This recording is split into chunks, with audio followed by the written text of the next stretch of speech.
In 2023, after almost 30 years of living in my home country of Canada, I left. And today I want to share with you why. And there's a few reasons why I'm making this video. You might be wondering, what does this have to do with wealth and entrepreneurship and personal finance, all the topics that I talk about on this YouTube channel? Well, first and foremost, many of the reasons I left have to do with the economic conditions in Canada. And whether or not you're from Canada, I know a big portion of my audience is from Canada, but many of you are from the United States and from all over the world. Some of these reasons are not unique to Canada. They could relate to where you are currently living. And as mentioned, many of them are economic, but many of them are also psychological. And when I say psychology, I mean that in two ways. One, in terms of the psychology of many of my subscribers. I imagine if you follow my channel, or if you subscribe to my newsletter, Wealth Potion, you have financial goals for yourself, or you want to become an entrepreneur, or you are an entrepreneur. And that requires a certain psychology around risk-taking, which we'll get into today. But also, and here's where this video may get a little controversial, it has to do with the psychology of Canada. For those of you that know me, you know I don't shy away from controversial issues, so this might get a little bit spicy, but without further ado, let's dive in. What's up everyone, this is Brandon from Wealth Potion, where we discuss personal finance, investing, entrepreneurship, all this great stuff, but ultimately it's about building your wealth. And while of course wealth is about money, there is a broader definition of wealth that I like to use, which is ultimately our quality of life. And a huge factor in your quality of life is where you live. Now, don't get me wrong, leaving Canada was one of, if not the hardest decisions I've ever had to make.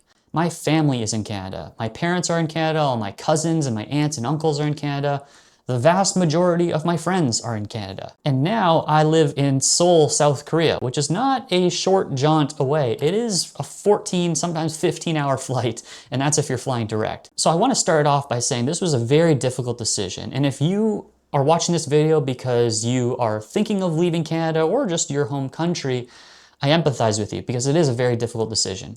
And today I'm going to walk through why I decided to leave and why more people need to be intentional about where they build their lives. Because let's face it, most people are born in their hometown and then live in their hometown for the rest of their life. Yes, maybe some of you will do an exchange program abroad, or you'll travel and you'll be a tourist and you'll stay at a resort somewhere, but that's not the same as living somewhere else. If any of my friends or family are watching this, they know that obviously one of the big reasons I moved to Korea is because my fiance is from Korea and her family is here. But even before I met my fiance, I was starting to not enjoy my life in Canada. And that's really what I want to talk about. First, let's talk about the economics, something that we talk about a lot on this channel.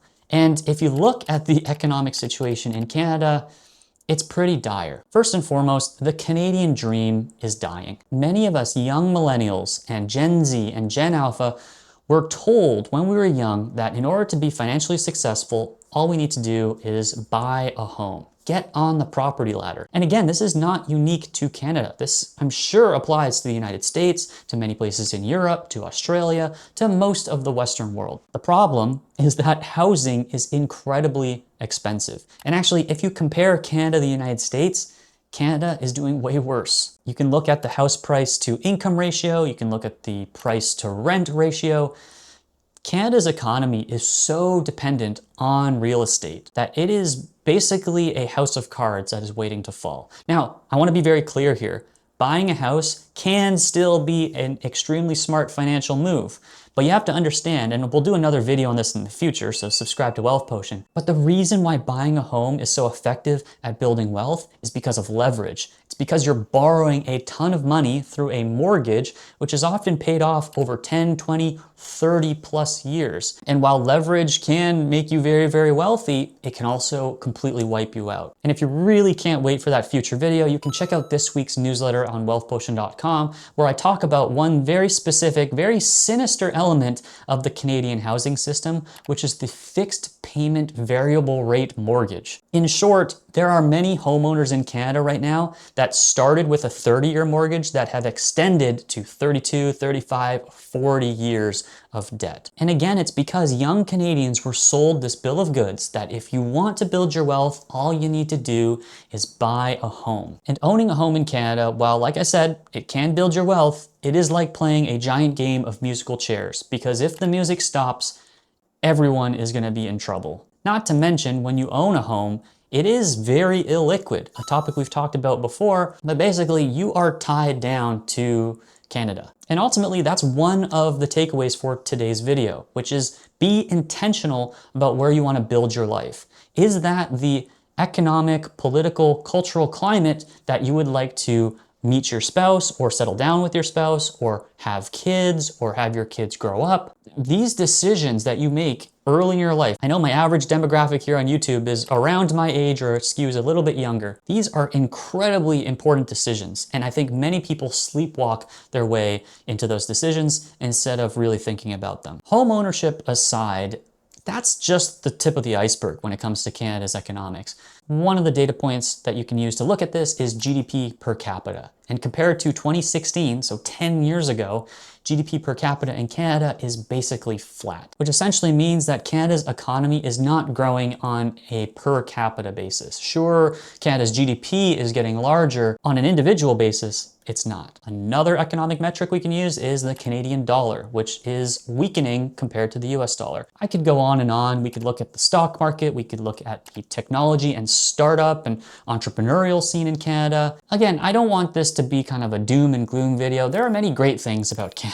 I don't want to poo-poo my home country, but for what I wanted in my life, to start my own business, to build my wealth, to raise my kids in an environment and a psychology, which I'm going to get into in a moment, that is healthy and that encourages risk-taking, Canada was not doing it for me. To summarize, I believe that building wealth in Canada is like building wealth on hard mode. Sure, you could get on the property ladder like everyone else, but you are taking a big risk when you do that. And I think a lot of young people are not informed about what risk they are taking there. All right, that was the safe stuff. Now let's get into the more dangerous topics. Let's talk about the climate in Canada. And I don't mean the weather, I mean the actual standard of living. Now, to be specific, I grew up in Toronto, Canada, which is the largest city in Canada. You can imagine it as kind of a smaller New York City. The simplest way I can put it is that Toronto feels like it's deteriorating.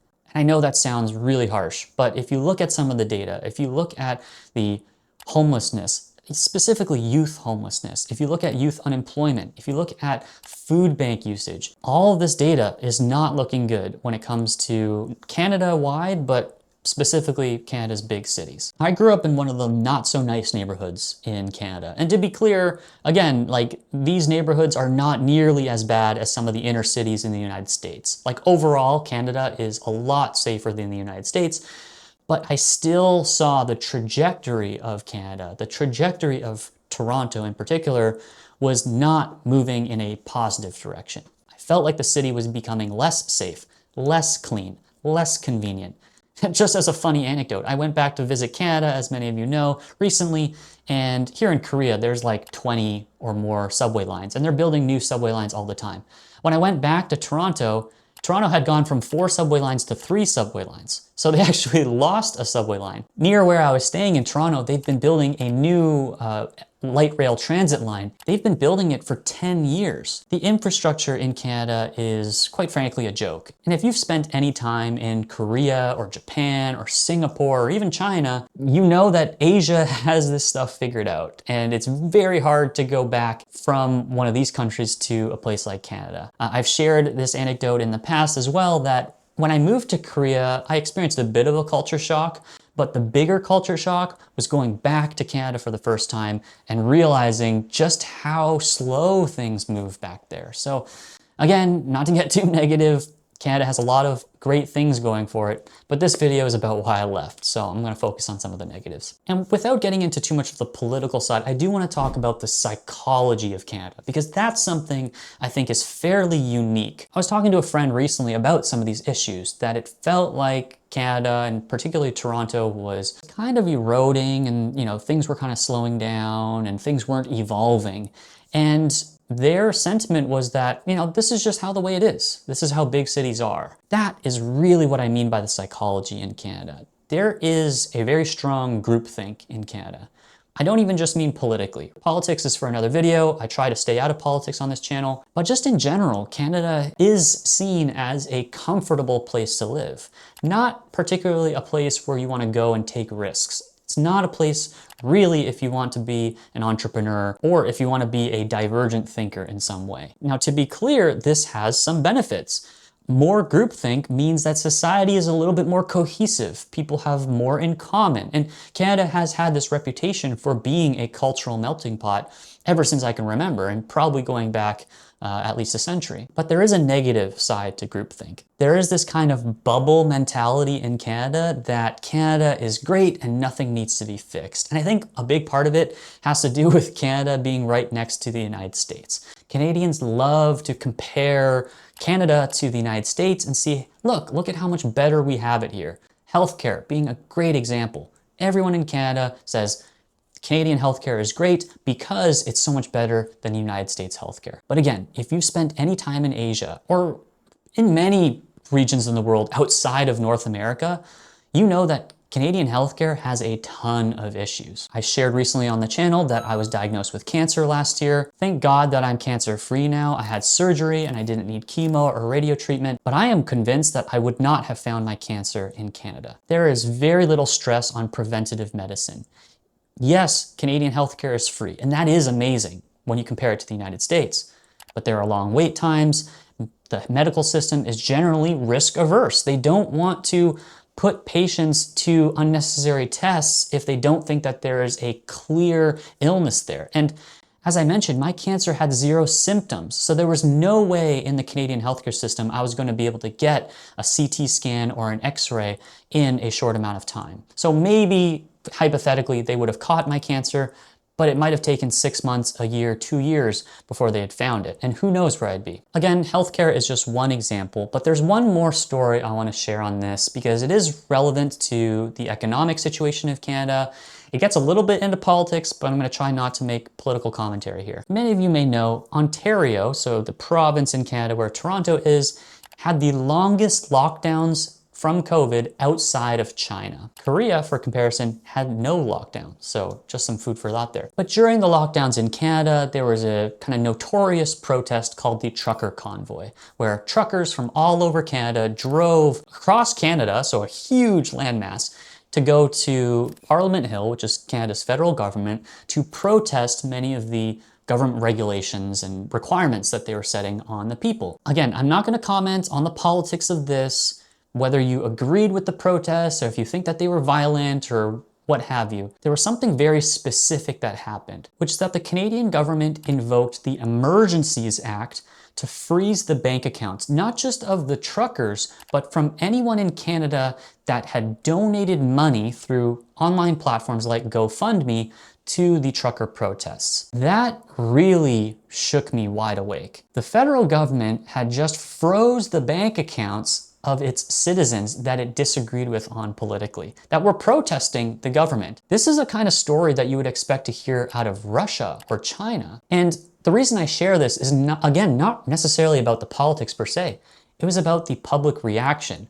The Canadian bubble mentality of the vast majority of Canadians that I spoke to about this was, it's not that big of a deal. It was only 70 bank accounts. They were only frozen for like 4 days. It wasn't a peaceful protest. It was really violent. Very similar to the Charlie Kirk assassination recently, there was the event itself and then there was the reaction from the public. And it was this reaction that really, really bothered me. It made me feel like an alien in my own country. How could my fellow Canadians not see this as a tyrannical abuse of power that only dictators would use? To this day, I don't have an answer for you. But this is a perfect example of what I'm referring to as this bubble mentality, this groupthink that I think is particularly strong in Canada. And like I said, I'm gonna repeat my disclaimer from earlier. Canada has a special place in my heart. My family is there, my friends are there. There are many great things about Canada, especially when you compare it to the United States, but it is far from perfect. And I think many Canadians are afraid or apathetic towards criticizing Canada, or they believe that their life is comfortable enough that things don't really need to change. And so the key takeaway of today's video is be intentional about where you want to build your life. Not just in terms of the economic situation and the job opportunities there, and certainly be very wary of defaulting into that decision just out of convenience or where you grew up or where you are currently. Really think about what kind of people do you want to be around, not just in terms of ethnicity and language, but in terms of diversity of ideas and risk appetite and entrepreneurial spirit. I would imagine that many of you want to have children when you grow up. I certainly hope and pray that that's the case. Your children are going to be influenced by the place that they were born and raised. Just like you and I are having this discussion and thinking about this, imagine what your country and your city will look like in 20, 30 years when your kids are growing up and they are having to have this discussion or have to think of these things. Is the place that you're living moving in a good direction or a bad direction? Only you can really answer that for yourself in terms of the values that you want to live and that you want to pass down to your children.